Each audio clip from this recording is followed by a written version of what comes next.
আসসালামু আলাইকুম। কেমন আছেন সবাই? অনেক রৌদ্র। তো দুপুরে খাবার খাইতে আসি, এই টাইমে হচ্ছে আসি কবুতরের খাবার পানি দিয়ে এখানে। সাথে কিন্তু জ্বালানি কবুতরের বাচ্চা আছে, ওই যে দেখেন জ্বালানি কবুতরের বাচ্চা। আর এগুলো হচ্ছে আমার দেশি কবুতর, আমি তারা আবার পালন করি। এগুলো এখন আমার কবুতর আমাদের ছিল না, এই যে মূলত কবুতর যে জায়গায় পানি দেওয়া এই করার মতো ওইখানটা পানি খায়। এইগুলো কিন্তু একদম ছোটো একটা বাচ্চা, এই যে দেখেন এই যে বাড়ি থেকে মনে হয় আছে। আমি যে কার্বনগুলোকে খাবার দিয়ে রাখি সবাইকে।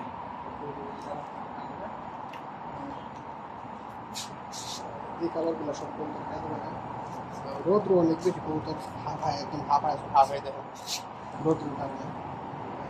খাবার পানি ভরপুর, অনেক খাবার পানি লাগবে, যদি কোনো মধ্যে সেই কাবুল কাবুল দেওয়া কাম কাম কাম কাম। এগুলো হচ্ছে কোনো জায়গায় কবুতর খাবার দিলে চলে আসে, এখানে কোনো চলে আসবে খাবার খাইতে, আমাকে ভয় পায় না, একদম ভয় পায় না।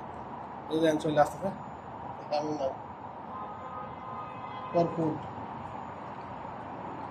এই কামিং নাও সাউন্ড সাউন্ড